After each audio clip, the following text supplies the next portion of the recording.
Sure और मैग्रॉन उड़ते हुए सीधे कबीले पहुंचने वाले होते हैं। तभी श्योर कुछ नोटिस करता। मैग्रॉन, हमारे नीचे के पेड़ कुछ ज़्यादा ही नहीं हिल रहा है। श्योर मैग्रॉन को कहता।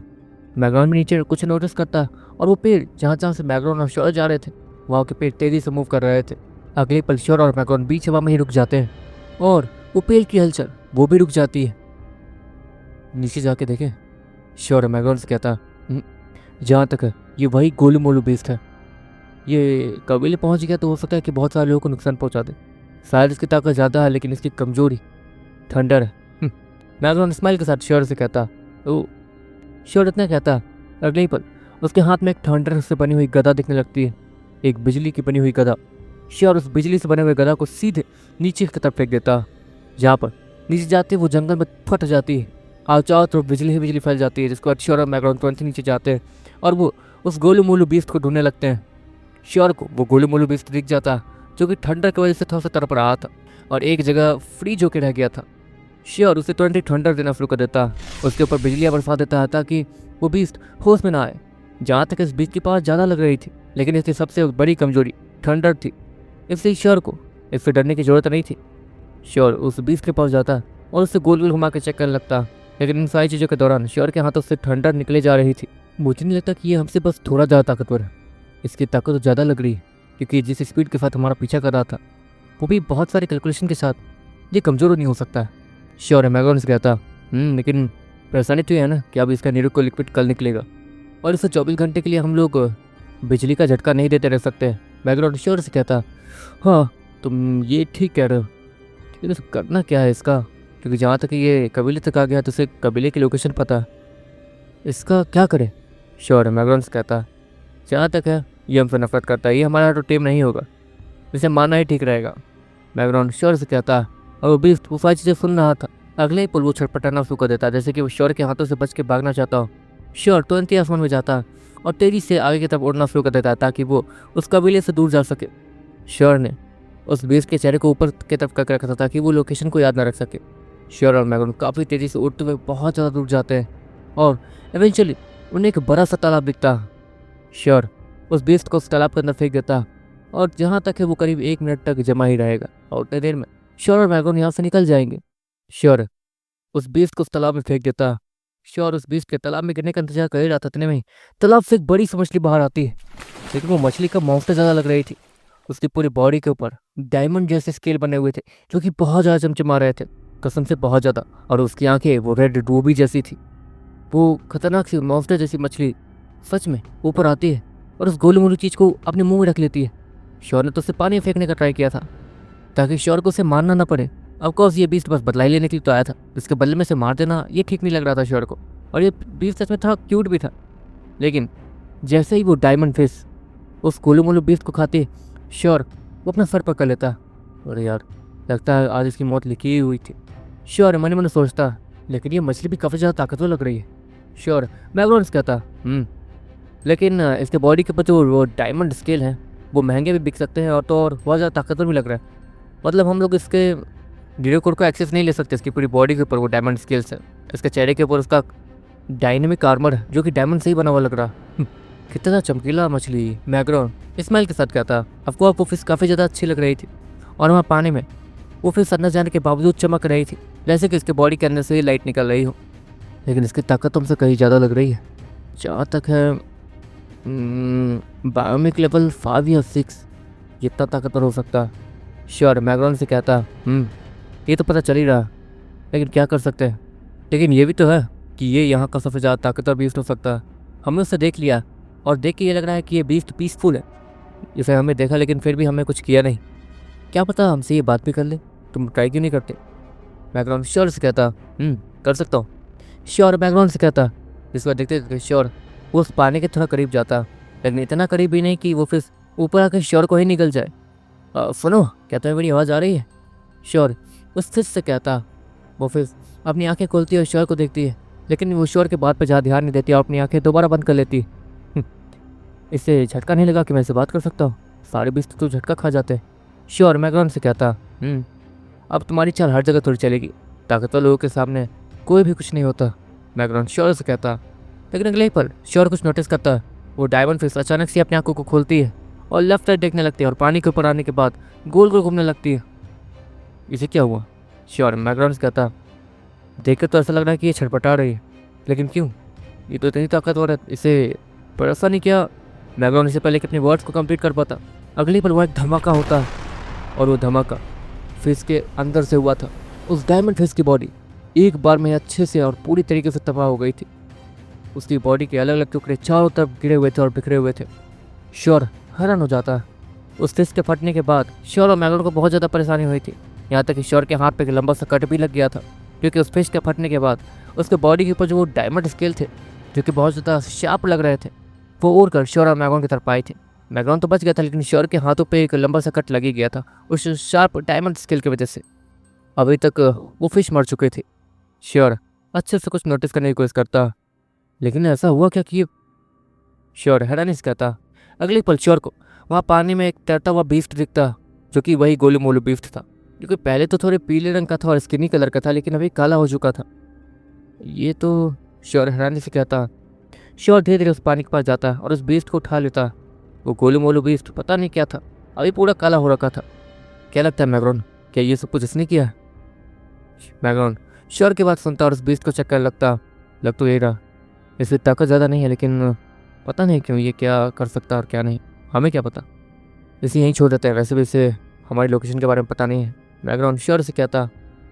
अगले पल श्योर के न्यूरोकोल से इसका म्यूटेंट ग्रास ऊपर बाहर आता और फिर देखो श्योर, तुम्हें शायद पता नहीं है, तुमने सर नोटिस नहीं किया, इस बीज के पास एडिशनल पावर्स हैं जैसे कि मेरे पास। इतना कहने के बाद म्यूटेंट ग्रास ऊपर उसकी पूरी बॉडी काली हो जाती है और उसके पंजे वो लाल हो जाते हैं और देखने में डरावने लगने लगते हैं। मतलब इसके पास किस टाइप के एडिशनल पावर्स हैं? क्या ये फट सकता है और फटने के बाद ये किसी भी बीस्ट को तबाह कर सकता है? श्योर म्यूटेंट ग्रास ऊपर से कहता। मुझे भी नहीं पता एडिशनल पावर्स क्या है, कैसी हैं और क्या क्या कर सकती है, वो तो तुम मुझे देख के पता लगा ही सकते हो। एडिशनल पावर्स बचपन और जन्म से ही साथ होती हैं, इसलिए वो एडिशनल पावर्स क्या क्या कर सकती हैं उसका आइडिया तो मुझे भी नहीं है। मुझे मेरे हिसाब के एडिशनल पावर मिली और इस छोटे से गोलू मोलू बीस्ट को इसके हिसाब से, लेकिन ये तो देखने में प्यारा और बच्चा जैसा है, तो फिर इसके पास इतनी खतरनाक पावर वाली एडिशनल स्किल? म्यूटेंट ग्रास ऊपर हैरानी से कहता। लेकिन बात तो यही है ना, ये अभी बेहोश है और पता नहीं किस कंडीशन में चला गया, और ना ही ये मेरे हाथ को टेम होने वाला है उसमें आने के बावजूद, उल्टा मेरे ऊपर फट गया तो। श्योर मैकडॉनल्ड से कहता। और वो दोनों थोड़ा उस चीज़ को सोच के डर जाते हैं। ऑफकोर्स इस बीस्ट ने उस बड़ी सी मछली का वो हाल किया था जो कि श्योर और मैकडॉनल्ड कभी ज़िंदगी में सोच भी नहीं सकते थे अभी के लिए। फायर क्वीन देखो, बुरा मत मानना, मैं कुछ पूछूं तो? श्योर फायर क्वीन से कहता, लेकिन फायर क्वीन अब भी उसके बात का जवाब नहीं दे रही थी। देखो मुझे बस जानना है कि ये क्या है। श्योर फायर क्वीन से कहता। फायर क्वीन बाहर आती और वहाँ पर उस बड़ी से फिश को मरा हुआ देखकर थोड़ा हैरान भी होती है। ये क्या, तुमने इस बीस्ट को मार दिया? फायर क्वीन हैरानी से कहती है। नहीं मैंने नहीं, इसने। श्योर इतना कहने के बाद उस बीस्ट की टांगों को उल्टा पकड़ के लटका देता। फायर क्वीन जैसे उस बीस्ट को देखती है वो तुरंत ही श्योर के न्यूरोकोर में वापस भाग जाती है। अरे क्या हुआ? श्योर हैरानी से और घबराते हुए कहता, और उस गोलू मोलू बीस्ट को भी दूर फेंक देता, कहीं कुछ गड़बड़ ना हो। अरे पागल, इन बीस्टों से दूर रहो ना, तुम्हें पता नहीं है कि ये क्या क्या कर सकते हैं? वो फायर क्वीन श्योर से कहती है। क्या क्या कर सकते हैं बताओ तो? श्योर हैरानी से कहता। ऑफकोर्स फायर क्वीन जो कितनी ज़्यादा ताकतवर और शायद बायोमिक लेवल 6-7 पे ही होगी, वो भी इससे डर रही थी। मुझे पहले ये बताओ कि क्या तुमने इससे दुश्मनी मोल ली है? फायर क्वीन श्योर से कहती है। हाँ शायद। श्योर भी सर को जाते हुए कहता, तब तो तुम्हारी मौत पक्की है, तुम जहाँ जाओगे वो वहाँ आएगा तुम्हें ढूंढते हुए। और हाँ, इसे तुम्हारा पीछा करने के लिए तुम्हें ट्रैक करने की जरूरत नहीं है। तुमने जो इसे छुआ है ये उसी के सेंस का इस्तेमाल करके आराम से तुम्हारा पता लगा सकता है इस दुनिया में कहीं भी, और ये तुम्हारे पीछे आकर कब फट जाएगा तुम्हें पता भी नहीं चलेगा। ये अपने दुश्मनों को कभी नहीं छोड़ते हैं, और तुम्हें लग रहा है कि अगर तुम इसे मार दोगे तो एक बार कोशिश करके देख सकते हो। फायर क्वीन श्योर से कहती है, और श्योर वो अपने स्कल ब्लेड को बुलाता जो कि उसके हाथों में आ जाती है, और वो अपने स्कल ब्लेड से सीधे उस गोलू मोलू बीस्ट के सर पर हमला करता। लेकिन उस गोलू मोलू बीस्ट की पूरी बॉडी वो बहुत ज़्यादा लचीली थी, इसलिए डार्क स्कल ब्लेड उसके सर पे लगते ही बाउंस हो जाता है और श्योर को उल्टा दूर फेंक देता। ये क्या? श्योर हैरानी से कहता, देखो इसकी कमजोरी है थंडर। थंडर एलिमेंट तुम हमेशा के लिए अनलिश नहीं कर सकते हो क्योंकि तुम कोई किंग नहीं हो, इसलिए। और जहाँ तक ये तुम्हारा पीछा कभी नहीं छोड़ने वाला, इसलिए या तो उसे टीम कर लो या तो, लेकिन ये तुम्हारे हाथ तो टीम भी नहीं होगा क्योंकि अगर ये तुम्हें अपना दुश्मन मानता है तो ये क्या करूँ? फायर को हैरानी से कहती है, क्योंकि अगर श्योर मरा तो वो भी मर जाएगी और वो भी मरना नहीं चाहती थी। श्योर वो भी बैठ के कुछ सोचने लगता। इसे मारने का एक तरीका है, मतलब मैं इसे मार सकता हूँ। श्योर वो फायर को से कहता, नाटक मत करो, इससे पीछा कैसे छुड़ाओ वो सोचो। क्या करें क्या करें। फायर कुंज जैसे ही ये कहती है, उसके नीचे श्योर पे जाती है, जिसके पाँव के आसपास एक अंधेरी दुनिया जैसी जमीन दिखने लगती है, जो कि पूरी काली थी। नीचे की जमीन इतनी काली हो गई थी कि ऐसा लग रहा था कि नीचे कोई स्पेस हो, खाली स्पेस, जहाँ पे कुछ नहीं देखा जा सकता। वो डार्क वॉइड बढ़ते बढ़ते उस गोलू मोलू बीस्ट के पास जाता और एक हाथ बाहर आने के बाद वो उस बीस्ट को अपने साथ उस डार्क वॉइड में ले जाता। हाँ खत्म हो गया, हाँ श्योर श्योर, फायर क्वीन से कहता। और अगले ही पल फायर क्वीन हैरान दिखने लगती है। तो तुमने से मार दिया? फायर क्वीन हैरानी से कहती है। हाँ मार दिया, क्यों? श्योर फायर क्वीन से कहता, देखो तुम्हें शायद पता नहीं है, मेरी जितने ताकतवर अगर दो लोग भी आ जाएं तो भी इस गुम्फल को मार नहीं सकते, भले ही वो किसी रैंक का भी क्यों ना हो। इनकी बॉडी, इनका ताकत होता है बचपन से। बचपन से इनके पास एक ऐसी बॉडी होती है जिसे तबाह करना नामुमकिन होता है, ना ही काट पाना। अगर इसकी बॉडी को काटना है तो बहुत ज़्यादा ताकतवर होना चाहिए, बहुत बहुत ज़्यादा, कम से कम 4-5 रैंक ऊपर, लेवल नहीं रैंक। फायर क्वीन वो श्योर से कहती है, और श्योर भी उसके बाद समझ रहा था, लेकिन डार्क वर्ल्ड के सामने कौन टिकेगा, श्योर भी अच्छे से जानता था। अच्छा जो भी है, अभी के लिए हमारी ये मुसीबत टल चुकी है। और जहाँ तक है यहाँ पर ये डायमंड स्किल उस मछली के, मैंने उसके निरूको को ढूंढने की कोशिश की है, लेकिन उसका निरूको तबाह हो चुका है। इसलिए अब इसकी डायमंड स्किल और वो आँख जो कि रूबी जैसे है, वो हमारे काम आएंगे। इन्हें मैं वहाँ पे बेच सकता हूँ और कुछ अच्छी चीज़ें खरीद सकता हूँ। श्योर इस्माइल के साथ कहता। अगले पल श्योर अपने सारे दोस्तों को बुलाता और उस मछली के सारे डायमंड स्केल और उन रूबी जैसे आंखों को एक जगह इकट्ठा करता। वो सच में साइज में बहुत ज़्यादा बड़ा था। वो रूबी जैसी आंखें, वो तो श्योर के दोनों हाथों में समा गई थी और भारी भी थी। इन सभी को नीडू को ले जाता हूँ, एक एक करके बाहर निकाल के उस मशीन में डालते रहूँगा और वो मशीन इसकी सही प्राइस मुझे देती रहेगी। श्योर इस्माइल के साथ कहता। श्योर देखते ही देखते अपने दोस्तों की मदद से सारे डायमंड के स्किल और सारे रूबीज, मतलब वो दोनों रूबीज अपनी नीडू में रख लेता और पूरी तरीके से फ्री होने के बाद वो कबीले पहुंच जाता। कबीले पहुंचने के बाद श्योर उस राजकुमार को देर बात करता है, कुछ काम वगैरह में उस राजकुमार की मदद भी करता। वैसे श्योर एक बात बताओ, तुम्हारे कमरे में वो जो लड़की सोई है वो कौन है? वो राजकुमार श्योर से कहता। अरे बाप रे बाप, इससे तो पता है। श्योर हैरानी से कहता, वो मेरी दीदी है। श्योर इस्माइल के साथ उस राजकुमार से कहता, तुम्हारी दीदी तो सच में कुछ ज़्यादा ही सुंदर है। वैसे वो यहाँ पर आई कब? और अचानक से वो राजकुमार श्योर से कहता, देखिए मेरे कुछ सीक्रेट्स हैं, मैं उन्हें बता नहीं सकता हूँ, जैसे कि डेमंस के अपने सीक्रेट होते हैं, वो दूसरों को कुछ नहीं बता सकते। वैसे मैं भी काफ़ी सारी चीज़ें दूसरों को नहीं बता सकता हूँ, इसलिए माफ़ कर दीजिए। श्योर वो राजकुमार से कहता, नहीं नहीं कोई बात नहीं। वैसे तुम्हारी दीदी डीमन किलर नाम से बहुत ज़्यादा फेमस है, शायद ये बात तुम्हें पता नहीं है। वो राजकुमार श्योर से कहता, डीमन किलर मतलब? श्योर हैरानी से कहता, वो तुम्हारे कमरे में थी इसलिए जिंदा है, वरना उसे अपने डीमंस कब का मार देते।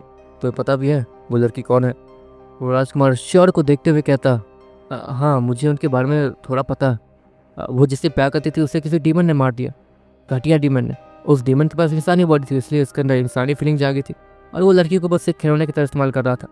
और जब वो फुलोना दीदी के पास पहुंचा तो फुलोना दीदी वहाँ थी नहीं, इसलिए उस डीमन ने उनके बॉयफ्रेंड को, मतलब वो जिससे प्यार करती थी, उन्हें मार दिया। उसके बाद फुलोना दीदी ने उस डीमन को मार दिया, बस यही बात ना? श्योर जो भी उसको पता था वो राजकुमार से कहता। और श्योर की इस बात को सुनने के बाद उस राजकुमार के दोनों डीमन भी बाहर आ जाते हैं। वो लड़के, तुम्हें तुम्हें बस इतना पता है और तुम उसे अपनी बहन मानते हो? वो डीमन गुस्से में श्योर को डांटते हुए कहता, पर मेरी क्या गलती है? मैं श्योर उस डीमन को देखते हुए कहता। वो राजकुमार भी थोड़ा सीरियस लग रहा था, वो तुम्हारी असली बहन है या? वो राजकुमार श्योर से कहता, नहीं मैंने उनकी जान बचाई और वो मेरे साथ ही रहती है। श्योर नॉर्मली कहता, असल बात यह है कि मैंने उनकी मदद की थी डीमन को मारने में, और मुझे डीमन टेमर भी उन्होंने ही बनाया। उन्होंने अपने डीमन की आंख निकाल कर मुझे दी थी ताकि मैं डीमन टेमर बन पाऊँ। श्योर जो भी चीज़ हुई थी सारी चीज़ें बता देता। अच्छा अच्छी बात, लेकिन उसने साथ तुम्हें एक चीज़ नहीं बताई कि उसने अपने शरीर का सौदा एक डीमन के साथ कर रखा है। हर साल वो डीमन उसके शरीर पर कब्जा कर लेता और उसका जो मन वो करता। फलोना की बॉडी 1 साल डीमन के पास और 1 साल सलोना के पास रहती है, तो खुद समझ जाओ वो राजकुमार श्योर से कहता। लेकिन घबराओ मत, ऐसा सबके साथ नहीं होता। जैसे कि हमने डिमोनिक को जनरेट किया, उसके लिए हमें डीमन की आंखें चाहिए थी, हमें डीमन की आंखें मिली और हमने डिमोनिक को जनरेट किया। लेकिन जब डिमोनिक को हम लोग जनरेट कर रहे थे तो हमें हमारे अपने ही दिखे थे जो कि हम पे हमला कर रहे थे। जो अपने से लड़ सकता है वही आगे बढ़ सकता। इस कॉन्सेप्ट के हिसाब से हमें डिमोनिक कोर मिलता। लेकिन काफ़ी सारे डीमंस जो इस पूरी दुनिया में फैले हुए हैं, वो लोग छिपने के लिए इंसानों की बॉडी का भी इस्तेमाल करते हैं। जब फिलोना ने जन्म लिया था तो उसके साथ एक डीमन ने भी उसके अंदर जन्म लिया होगा, मतलब डीमन का पुनर्जन्म। जो डीमंस हमेशा हमेशा के लिए छिपना चाहते हैं वो इंसानों की बॉडी की मदद लेते हैं। कोई भी डीमन अपने आप को खत्म करने के बाद अपनी आत्मा को अपनी बॉडी से बाहर निकालता है और अपनी आत्मा को किसी ऐसे बच्चे के अंदर डाल देता है जो कि अभी अभी जन्मा हो। और उस फिलोना के अंदर एक डीमन की आत्मा है जो कि उसके अंदर ही है। और वो डीमन की आत्मा जब चाहे तब फिलोना की बॉडी पर कब्जा कर सकती है। लेकिन फिलोना सच में एक काबिल योद्धा है और काबिल बीफ भी। उसने उस डीमन से लड़ाई की और उससे इतना हरा दिया कि उन दोनों को एक दूसरे से सौदा करना पड़ गया। फिलोना की बॉडी 1 साल डीमन के पास और 1 साल फिलोना के पास रहती है अभी के समय में। वैसे श्योर है, मुझे ये जानना है कि जब तुमने डिमोनिक को जनरेट किया तो तुम्हें सिर्फ अपने लोग दिखे थे या कोई और भी? श्योर, जैसे ही सुनता है उसकी आंखें चौड़ी हो जाती है। नहीं नहीं, मुझे बस अपने लोग दिखे थे। अपनों से लड़ना मतलब, हाँ मुझे बस अपने लोग दिखे थे। श्योर, नॉर्मली उस महाराज कुमार को देखते हुए कहता है, हाँ तो ठीक है, तुम सेफ हो, तुम्हें कोई परेशानी नहीं होगी भविष्य में। लेकिन सुनो ना, उसने उस डीमन के साथ सौदा कर रखा जो कि उसके बॉडी के अंदर था, उसकी आत्मा। तो एक तरीके से सलोना खतरे में भी है और खतरे में नहीं भी है। और हाँ, उन सारी चीज़ों के दौरान वो डीमन कुछ भी कर सकता। वो चाहे तो सलोना को वहीं मार सकता, अपनी बॉडी को ख़त्म कर सकता। लेकिन मुझे नहीं लगता कि वो ऐसा करेगा, वरना वो भी अपने इस बॉडी को खो देगा जो कि सलोना है।